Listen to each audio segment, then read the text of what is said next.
Вот и все. Неплохая получилась история. Интересная, веселая, полезная. Порой немного грустная, а главное вдохновляющая. Она научила меня не бояться вызовов, которые готовит мне жизнь. Помогла мне достичь поставленных целей, несмотря ни на что. Но самое главное, что у этой истории счастливый конец. Но как это обычно бывает, когда заканчивается одна история, начинается другая. Я больше не амбассадор моторики. Всем привет, на связи Илья Киборг. И давайте в этом видео разберемся, кто такие амбассадоры, почему каждому из нас нужно становиться блогером и почему я решил уйти из Сколково и из компании Моторик. Но для начала давайте разберемся, чем я вообще занимался в моторике. Я был амбассадором бренда, представлял бренд на разных мероприятиях и в общественном поле. Также я был адвокатом бренда. Я защищал бренд и изделия в виде протезов рук от хейтерских нападок. И также занимался реализацией миссии, чтобы каждый человек без руки смог пройти киберактивацию и получить свой современный протез, научиться им пользоваться и создать положительные эмоции от процесса использования. Также я формировал новое отношение к протезированию и к тому, что любому человеку без руки необходимо присоединиться к своему киберсообществу, где он получит поддержку, реабилитацию и, самое главное, наверное, сможет вернуть то внутреннее равновесие, которое он потерял. А сейчас ловите лайфхак, как стать амбассадором абсолютно любой компании. Все очень просто. Вам просто нужно найти ту компанию или продукт, который вам безумно нравится, и написать в службу поддержки, либо в обратную связь. Как правило, эти контакты всегда располагаются в подвале любого сайта. Вам достаточно написать свою историю и почему вы хотите быть амбассадором бренда и что вам нравится в этом бренде или в этой компании. С вероятностью 50 на 50 вам кто-нибудь ответит и скажет, подходите вы на эту должность, либо не подходите. Но вы можете выбрать таких брендов неограниченное количество. Поэтому, сколько бы вы попыток не сделали, рано или поздно вы найдете тот бренд, с которым вам захочется сотрудничать. И эта схема работает абсолютно везде. Это самая быстрая схема с точки А в точку Б. Просто написать и просто предложить. Многие люди почему-то даже вот этого не делают. Также я был пилотом-испытателем. И это, наверное, самая интересная часть для меня, потому что у меня была возможность прикоснуться к технологиям и влиять на них напрямую. При этом мне не нужно было знать, как устроены шестеренки, микросхемы и каким паяльником лучше паять. Я испытывал киберпротезы в полях и давал всю обратную связь со стороны пользователей, что можно было бы исправить в современных протезах, что можно было бы доработать, а какие функции иногда бывают лишние, которые в них встраивают. Обратная связь всегда очень полезна разработчикам и компаниям, которые производят свои продукты, потому что благодаря обратной связи их продукты становятся с каждым разом, с каждой итерацией, с каждым выпуском все лучше, лучше и лучше. Без обратной связи было бы очень сложно жить, и все вещи вокруг нас были бы, скорее всего, очень неудобными, но мы все равно бы ими пользовались, потому что мы думали, что за смысл кому что-либо говорить, все равно ничего не поменяется. Нет, поэтому всегда нужно давать свою обратную связь, какой бы она ни была, позитивной, негативной. Обратная связь позволяет компаниям и их продуктам становиться лучше с каждым днем. Вот, например, эта вот идея так осталась, мне кажется, только со мной она уже уйдет, так как я покинул компанию, поэтому магниты остаются со мной. Это невероятно классная, удобная вещь. Многие аналоговые люди мне завидуют, потому что я могу теперь телефон носить вот так при помощи магнитов. Также могу примагничивать различные металлические вилки, ложки, не знаю, там гвозди. Если, например, всю руку покрыть магнитами и окунуть ее в чашку с гвоздями, то, мне кажется, уже будет прям реально холодное оружие. Представляете, это как будет вся в гвоздях, и они будут торчать, и я уже буду прям киборгом-убийцей. Следующим большим направлением моей работы в моторике было создание контента, причем как полезного, так и развлекательного. Их нужно, конечно же, мешать, потому что развлекательный контент позволяет привлечь внимание зрителей и даже аналоговых людей.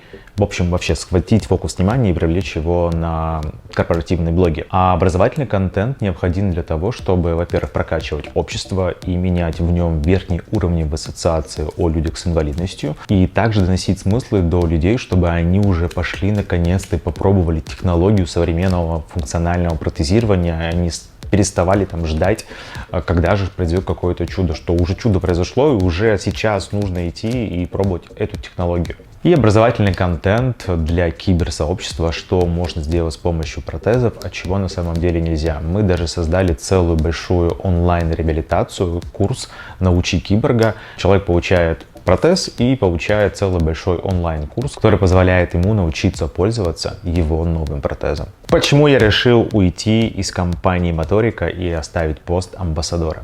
Ну, наверное, потому что я уже перерос этот момент, я получил весь необходимый опыт. Это возможность выступать на сцене, разобраться со страхами публики, научиться наконец-то говорить, вести блог, снимать, ставить камеру, монтировать, оптимизировать, делать обложку, находить темы, коммуницировать с людьми, питчиться. В общем, я все вот эти свои потребности по прокачке себя как личности и как блогера я закрыл и понял, что я хочу двигаться дальше. И самое главное, я хочу теперь делиться этими знаниями. Нахожусь на той стадии возраста, когда хочется не только брать, но и максимально много отдавать своих знаний всем, до кого я смогу только дотянуться. Последний раз я выступал на инклюзивной смене для детей с инвалидностью с Рой Перспективы. И когда я увидел, как у ребят горят глаза, когда я им рассказываю про то, что современные технологии позволяют им, вообще не выходя из дома, работать абсолютно в любой компании, начиная от глобальной, заканчивая каким-то маленьким локальным стартапом, до момента просто транслировать и рассказывать свою жизнь, делиться своим опытом и при этом зарабатывать на монетизации, на партнерских программах, на рекламе и прокачке личного бренда. И при этом быть востребованным и получать большое количество любви, эмпатии и принятия от общества. И это можно сделать в современном мире только благодаря простому инструменту под названием социальные сети. И я научился это делать, знаю, как набирать миллионы просмотров на роликах, знаю, как искать темы, какую площадку выбрать и в чем между ними разница. И вот этими знаниями мне хочется уже начать делиться с другими людьми, чтобы как можно больше людей с инвалидностью становились блогерами. И как можно больше просто аналоговых людей начали вести блог.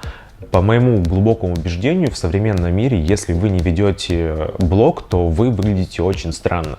Потому что многие крупные компании сейчас, которые нанимают сотрудников для работы, им очень важно знать, какой вы человек, какие у вас ценности, что вы публикуете в своем блоге, чтобы понимать, что с вами можно идти рука об руку, и вы завтра не кинете в случае кризиса в компании. Многие HR как раз смотрят на то, есть у человека какой-то блог или страничка в социальных сетях. И вот если у человека нет такой странички, то вот лично для меня такие люди всегда выглядят очень подозрительно.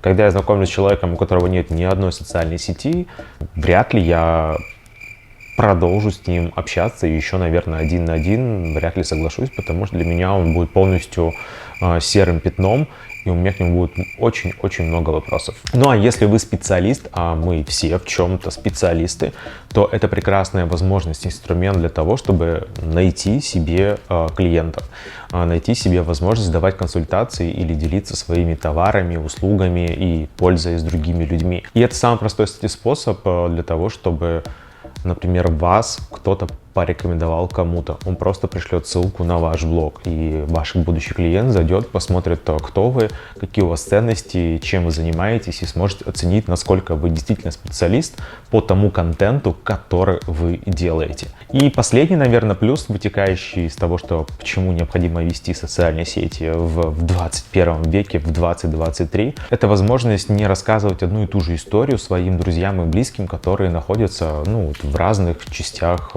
страны, планеты. Вы не можете собрать их всех одновременно и рассказать, например, как вы съездили классно отдохнуть последний раз на море. Но вы можете это протранслировать в своем блоге, и когда человек задает вопрос, вы просто можете ему отправить, например, ролик. И тут нужно понимать, что не нужно превращать весь блог в жизнь, нужно, чтобы жизнь была в блоге. Вы просто транслируете те моменты, которыми хотели бы поделиться. И эти моменты, кстати, не всегда должны быть веселыми. Вот я к своему стыду не делюсь с вами невеселыми моментами моей жизни, потому что мне всегда тяжело их сначала пережить. Мне нужно, чтобы это время прошло, оно отлежалось, я пережил, и только потом я смогу поделиться каким-то супер тяжелым моментом в своей жизни. И то только для того, если буду понимать, что кому-то это может быть полезным, кто может оказаться в таких же ситуациях. И во всех этих моих проектах мне помог блог. Поэтому, если вы еще не ведете блог, то я хочу вам сказать, что вы уже очень сильно опаздываете. Специально для вас, для тех, кто опаздывает, я создал специальный гайд, его можно будет найти в описании на Boosty. Гайд посвящен тому, как набрать миллионы просмотров. Это такая вот сжатая максимальная инструкция всех моих знаний, которые я приобрел за последние 4 года. Там не будет никаких инструкций, как ставить свет, как говорить на камеру, как делать SEO, как делать таргетинг. Но там будут четкие инструкции и библия любого ролика, как его нужно сделать для того, чтобы он набрал тысячи, миллионы просмотров. Первым 5 киберлюдям гайд подарю абсолютно бесплатно. Для этого вам нужно написать мне в личные сообщения слово «гайд». Самые запоминающиеся моменты в моторике. Конечно же, это старт блога на YouTube и те невероятные интервью, которые там опубликованы. Я рекомендую посмотреть вам вот это интервью, например, с Катей Харитоновой. Мне кажется, оно такое самое душевное и самое честное. В 2020 году, когда мы все сели на карантин, в моей жизни случился TikTok. И я понял для себя, что люди с инвалидностью оказываются интересны аналоговым людям.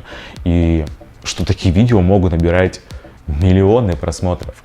У меня сейчас на канале находится более 1 миллиона подписчиков, и ежемесячные просмотры составляют порядка 35 миллионов. И вот это вот меня очень сильно мотивирует делать контент дальше. Следующим событием ярким за историю работы моторики это стал, конечно, арт-кластер Таврида.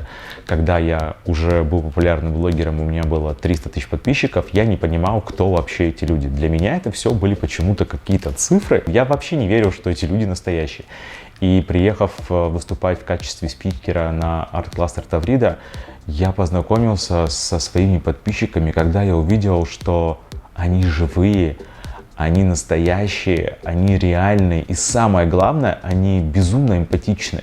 Все молодое поколение, которое вот уже растет после меня, оно какое-то безумно эмпатичное. И мои подписчики в ТикТоке, они тоже безумно эмпатичны. Они сопереживают, радуются тому, что я получил новый протез или там чему-то новому научился с этим протезом.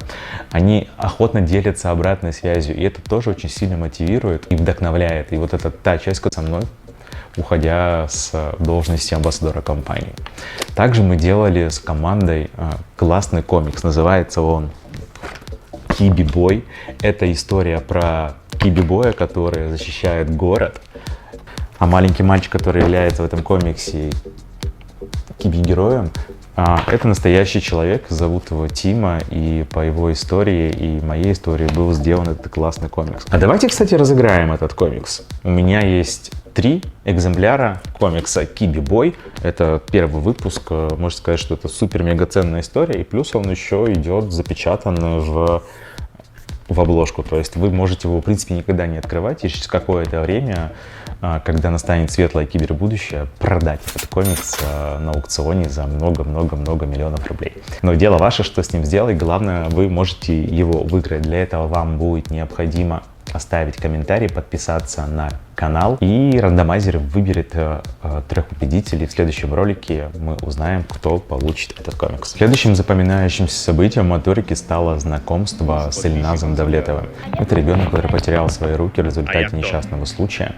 И когда я познакомился с Эльназом на моменте его протезирования, когда он становился пилотом-испытателем 2 киберпротезов от плеча, а чтобы вы понимали, от плеча это очень сложное протезирование, и пилотам очень сложно научиться управлять такими киберруками. Эльназ был настолько счастливым, когда видел эти киберруки и попробовал ими сделать, и в тот же день у него была киберактивация, мы собрались с нашим комьюнити, поздравляли Эльназа, и вот я весь день провел с ним, и он меня безумно мотивирует. Я оставлю ссылки на его телеграм-канал в описании к этому ролику. Пройдите, посмотрите, насколько сильным человеком вообще можно быть. Следующим ярким событием стало выступление на конференции TED Talk. Если вы не знаете, что такое TED Talk, то это мировая конференция, на которой выступал Билл Гейтс, Стив Джобс, Билл Клинтон и много других талантливых людей, либо людей, у которых есть какой-то необычный экспириенс, который они пронесли через жизнь. И у меня была возможность выступить в Москве на TED Talks и рассказать на весь мир свою историю про то, как это вообще родиться без руки, жить без руки и что с этим делать, чтобы не опустить эти самые руки, когда вокруг тебя иногда рушится мир. Сбылась эта моя мечта, и я прям благодарен этой возможности и событию совместно с компанией Моторика. Северный полюс. Эта коллаборация стала возможна благодаря тому, что я уже вел блог, был достаточно популярен, и на меня были подписаны организаторы, кто занимался организацией этого мероприятия и этой поездкой. И мне предложили стать одним из спикеров на ледоколе для того, чтобы пока мы идем до Северного полюса, мы занимались подростками и прокачивали их своими знаниями, делились своим экспириенсом. Северный полюс — это, конечно, было невероятное событие. И я считаю, что этот ролик просто безумно недооценен, поэтому накидайте мне, пожалуйста, там лойсов, лайков, комментариев, чтобы YouTube его увидел и предложил как можно большему количеству пользователей. За время работы я посетил большое количество форумов и выставок по технологиям. Хочу вам сказать, что в России на самом деле для молодежи сейчас делается очень большое количество образовательных проектов. Вот я как спикер, катающийся по этим форумам и образовательным проектам, я им правда просто завидую. Иногда прям неприлично завидую, потому что в моем детстве не было таких возможностей, которые есть сейчас у современного поколения. Я когда смотрю вообще, с какими спикерами они встречаются, какие знания им дают, я прям плачу, думаю, ну почему в моем детстве этого не было. Ну, радуюсь за то, что сейчас у современного поколения есть такие классные возможности. За время работы в компании я дал сотни интервью для различных программ про технологии и узнал о том, что у нас на самом деле очень большое количество СМИ, которые занимаются популяризацией технологий и инноваций. И это очень классно. Также у меня были десятки выступлений на различных мероприятиях, где я научился выступать в качестве спикера. Чтобы вы понимали, для меня это была всегда самая страшная фобия, потому что я боялся выходить вообще к людям, думаю, сейчас они будут смотреть на меня и думать, почему у меня нету руки. Я вот это все преодолевал очень большое количество времени, и благодаря вот таким выступлениям я научился с этим бороться и стал теперь получать просто нереальное удовольствие и кайф каждый раз, когда я выступаю на сцене с какой-либо темой или лекцией. Главное приобретение — это комьюнити и знакомство с такими же киберлюдьми, как и я. Мне до этого всегда казалось, что я один такой исключительный Илья, а оказалось, что людей без рук на самом деле очень много. И я рад познакомиться со своим комьюнити и понять, что я не один. Потому что у меня на это ушло порядка года, чтобы освоить все возможные действия и функции и взаимодействия с предметами и жизнью, с которыми я встречаюсь ежедневно. Каким я вижу развитие моторики в будущем? Ну, конечно, что компания должна стать лидером в нейропротезировании. Да-да-да, это мы как раз под тот самый киберпанк говорим с вами, когда мы все будем встраивать себе различные гаджеты, импланты, нейроимпланты для того, чтобы улучшать качество своей жизни или добавлять себе новых функций. Я думаю, что компания Моторика к 2030 году станет как раз таким вот лидером в области нейропротезирования, потому что сейчас она уже занимается отчислением киберрук, киберног — это когда протезы будут чувствовать, что они трогают или почему они уходят. Разрабатывают свое новое управление, основанное на оптических датчиках. Я был тест-пилотом этого управления. Хочу сказать, что если это выйдет в релизную версию, я готов буду под залог руки приобрести себе протез с таким управлением, потому что это действительно уже будет похоже на тот самый киберпанк и управление при помощи просто мыслей. Что ты захотел согнуть мизинчик, и сгибается только один мизинчик. Поэтому ждем, когда выпустит релизную версию этих технологий. Ну а также желаю им, чтобы они вышли на IPO, чтобы у меня и у вас была возможность купить акции компании, проинвестировать в нее и получить взамен акций и ждать, когда эти акции вырастут. Я верю в компанию, поэтому жду, когда они выйдут на IPO. Какие планы у меня дальше? Ну, во-первых, у меня есть сверхмечта. Стать популярным на весь мир. Если у вас нет сверхмечты, то я рекомендую вам обзавестись ей, потому что она будет вас мотивировать вставать каждый день с дивана, с кровати и что-то делать в эту сторону. Почти 4 года работы в моторике были невероятным для меня событием, которое останутся в моей памяти и в моем сердце навсегда. Я безумно благодарен тому, что такое событие случилось в моей жизни, что я тогда не побоялся, написал свое письмо, взломал почту Ильи Чеха, и все случилось так, как оно случилось. Я счастливый и продолжаю делиться счастьем с вами и двигаюсь дальше. Посмотрим, что будет дальше. Как говорили в программе моего детства, поживем, увидим. Ну а мы с вами увидимся уже в светлом кибербудущем. До новых встреч. Пока-пока.